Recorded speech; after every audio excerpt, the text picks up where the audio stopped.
Hello, so this is our final example here. Okay, so if you can see, again, we're trying to solve a system of linear equations either by using the substitution or elimination method. Okay, and then I just want to show you how I think through this. That way you could, just to go a little bit faster on deciding which method to use. Okay, so I scanned the whole thing here. So I scanned this system. I scanned the system here. Okay, and then I think to myself, well, do I see any variable by itself?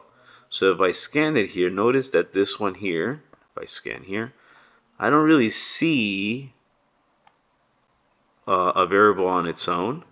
And then if I look at the bottom one as well, I don't see any variable on its own as well.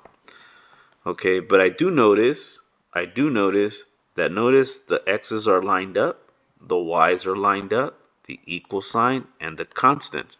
They're all lined up with each other. So that already triggers in my mind, hey, I could use the elimination method to go ahead and solve this system. Okay, so then what I have to do is decide which variable to eliminate. So in the previous example, I decided to eliminate the x variable. So what I could do here is show you an example where I decide, hey, I want to eliminate the y variable, right? So notice that you have a 4 and a 24. Okay, so you find a common multiple between 4 and 24, and that'll be 24 itself actually. So what I could do is to change this 4 to a 24, I could multiply by 6, okay? And I don't want to change the bottom one, so I just multiply by 1. Multiply by 1. Okay, so 6 times 2 gives me 12x minus 6 times 4 gives me 24y is equal to, and then 6 times 10 gives me the 60. Okay, and in the bottom, since I'm multiplying by 1, everything stays the same. So let me delete all this here. And I go ahead and update this. I go ahead and everything stays the same. Okay. And then just like what we practiced with the puzzles, okay, last year, okay, let me change this to green. I notice here that these are opposite signs. See how this is a negative, this is a positive? So what I could do is just add them up. So what I'm going to do is add up the equations. I'm going to add them up. That way I could create a 0. So I go ahead and add here. So I have 12x plus negative 12x gives me 0. And then I have the one I wanted to eliminate. I also eliminate this one. It gives me 0 equals 2. And then I have 60 plus negative 60 gives me a 0. 0 plus 0 here, okay, gives me 0. And I get 0 here. Now notice this part is a true statement.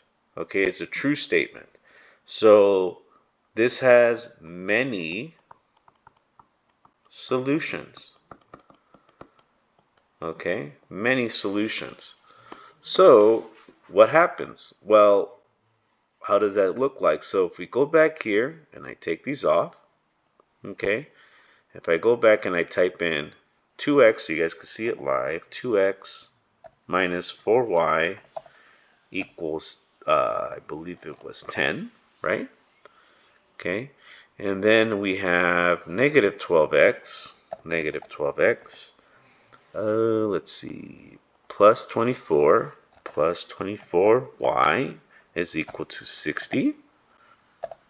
Okay, if we look at that here, and let me change the color so you guys can see it here. Oops, let me put like purple. Oh, green. Let's make it green. Okay, so you can see the red and green. Let's see. What did I type in wrong? Oh, it's negative 60. Okay, because notice how it was graphed. It was no solution, but we got many solutions.